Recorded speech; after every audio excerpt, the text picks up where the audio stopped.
Hello, book lovers, and thanks for listening. If you like my work, please remember to like and subscribe to help me build my channel. Stuart Little by E.B. White. Pictures by Garth Williams. Narrated by Jennifer Schafer. Chapter 13. Ames Crossing. In the loveliest town of all, where the houses were white and high, and the elm trees were green and higher than the houses, where the front yards were wide and pleasant, and the backyards were bushy and worth finding out about, where the streets sloped down to the stream and the stream flowed quietly under the bridge, where the lawns ended in orchards, and the orchards ended in fields, and the fields ended in pastures, and the pastures climbed the hill and disappeared over the top towards the wonderful wide sky. In this loveliest of all towns, Stuart stopped to get a drink of sarsaparilla. Parking his car in front of the general store, he stepped out, and the sun felt so good that he sat down on the porch for a few moments to enjoy the feeling of being in a new place on a fine day. This was the most peaceful and beautiful spot he had found in all his travels. It seemed to him a place he would gladly spend the rest of his life in, if it weren't that he might get homesick for the sights of New York, and for his family, Mr. and Mrs. Frederick C. Little and George, and if it weren't for the fact that something deep inside him made him want to find Margalo. After a while, the storekeeper came out to join Stuart on the front steps. "Have you any sarsaparilla in your store?" asked Stuart. "I've got a ruinous thirst." "Certainly," said the shopkeeper. "Gallons of it. Sarsaparilla, root beer, birch beer, ginger ale, moxie, lemon soda, Coca-Cola, Pepsi-Cola, Dipsy-Cola, Pipsy-Cola, Popsy-Cola, and raspberry cream tonic. Anything you want." "Let me have a bottle of sarsaparilla, please," said Stuart. "and a paper cup." The storekeeper went back into the store and returned with the drink. He opened the bottle, poured some out into the cup, and set the cup down on the step below Stuart, who whipped off his cap, lay down on his stomach, and dipped up some of the cool, refreshing drink, using his cap as a dipper. "That's very refreshing," remarked Stuart. "There's nothing like a long, cool drink in the heat of the day when you're traveling." "Are you going far?" asked the shopkeeper. "Perhaps very far," replied Stuart. "I'm looking for a bird named Margalo. You haven't sighted her, have you?" "Can't say I have," said the shopkeeper. "What does she look like?" "Perfectly beautiful," replied Stuart, wiping the sarsaparilla off his lips with the corner of his sleeve. "She's a remarkable bird. Anybody would notice her. She comes from a place where there are thistles." The storekeeper looked at Stuart closely. "How tall are you?" he asked. "You mean in my stocking feet?" said Stuart. "Yes." 2 inches nothing and a quarter," answered Stuart. "I haven't been measured recently, however. I may have shot up a bit." "You know," said the shopkeeper thoughtfully, "there's somebody in this town you really ought to meet." "Who's that?" asked Stuart, yawning.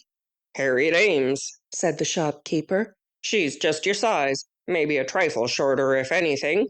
"What's she like?" asked Stuart. "Fair, fat, and 40?" "No, Harriet is young and she's quite pretty. She is considered one of the best dressed girls in this town, too. All her clothes are tailored specially for her." "That's so," remarked Stuart. "Yes, Harriet's quite a girl. Her people, the Ameses, are rather prominent in this town. One of her ancestors used to be the ferryman here in Revolutionary days. He would carry anybody across the stream. He didn't care whether they were British soldiers or American soldiers as long as they paid their fare. I guess he did pretty well. Anyway, the Ameses have always had plenty of money. They live in a big house with a lot of servants. I know Harriet would be very much interested to meet you." "That's very kind of you," replied Stuart. "but I'm not much of a society man these days. Too much on the move. I never stay long anywhere. I blow into a town and blow right out again. Here today, gone tomorrow. A will-o'-the-wisp. The highways and byways are where you'll find me, always looking for Margalo. Sometimes I feel that I'm quite near to her and that she's just around the turn of the road. Other times I feel that I'll never find her and never hear her voice again. Which reminds me, it's time I was on my way." Stuart paid for his drink and said good-bye to the storekeeper and drove off. But Ames's Crossing seemed like the finest town he had ever known, and before he reached the end of the main street, he swerved sharp left, turned off onto a dirt road, and drove down to a quiet spot on the bank of the river. That afternoon he swam and lay on his back on the mossy bank, his hands crossed under his head, his thoughts returning to the conversation he had had with the storekeeper. "Harriet Ames," He murmured. Evening came, and Stuart still lingered by the stream. He ate a light supper of a cheese sandwich and a drink of water, and slept that night in the warm grass, with the sound of the stream in his ears. In the morning the sun rose warm and bright, and Stuart slipped into the river again for an early dip. After breakfast he left his car hidden under a skunk cabbage leaf and walked up to the post office. While he was filling his fountain pen from the public inkwell, he happened to glance towards the door, and what he saw startled him so that he almost lost his balance and fell into the ink. A girl, about 2 inches high, had entered and was crossing the floor towards the mail boxes. She wore sports clothes and walked with her head held high. In her hair was a stamen from a flower. Stuart began to tremble from excitement. "Must be the Ames girl," he said to himself, and he kept out of sight behind the inkwell as he watched her open her mailbox, which was about 1/4 of an inch wide, and pull out her letters. The storekeeper had told the truth. Harriet was pretty, and of course she was the only girl Stuart had ever encountered who wasn't miles and miles taller than he was. Stuart figured that if the two of them were to walk along together, her head would come a little higher than his shoulder. The idea filled him with interest. He wanted to slide down to the floor and speak to her, but he didn't dare. All his boldness had left him, and he stayed hidden behind the inkwell until Harriet had gone. When he was sure that she was out of sight, he stole out of the post office and slunk down the street to the store, half hoping that he would meet the beautiful little girl, half fearing that he would. "Have you any engraved stationery?" he asked the storekeeper. "I'm behind on my correspondence." The storekeeper helped Stuart up onto the counter and found some letter paper for him, small paper, marked with the initial L. Stuart whipped out his fountain pen and sat down against a 5-cent candy bar and began a letter to Harriet. "My dear Miss Ames," he wrote, "I am a young person of modest proportions. By birth I am a New Yorker, but at the moment I am traveling on business of a confidential nature. My travels have brought me to your village.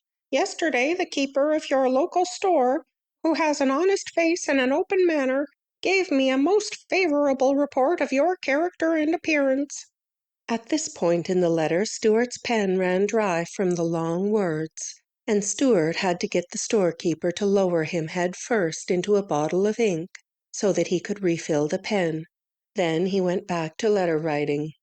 "Pray forgive me, Miss Ames," continued Stuart, "for presuming to strike up an acquaintance on so slender an excuse as our physical similarity.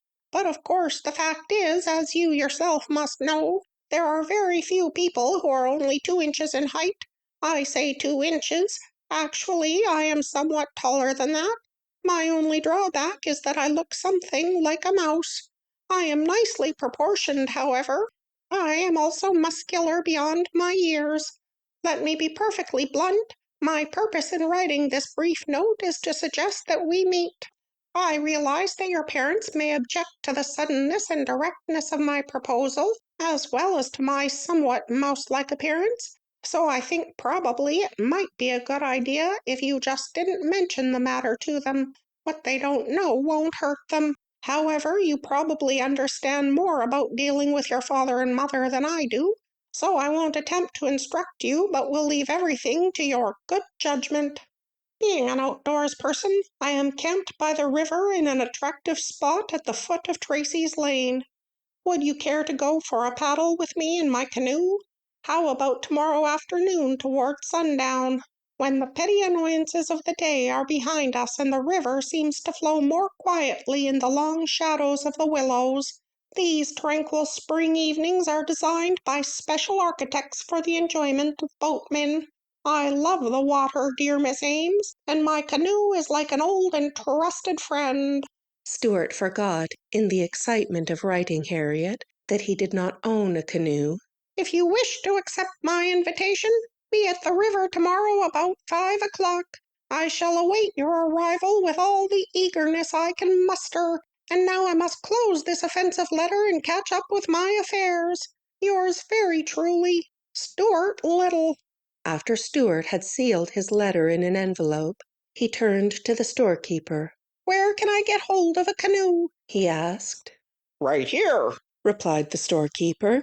He walked over to his souvenir counter and took down a little birch bark canoe with the words "Summer Memories" stamped on the side.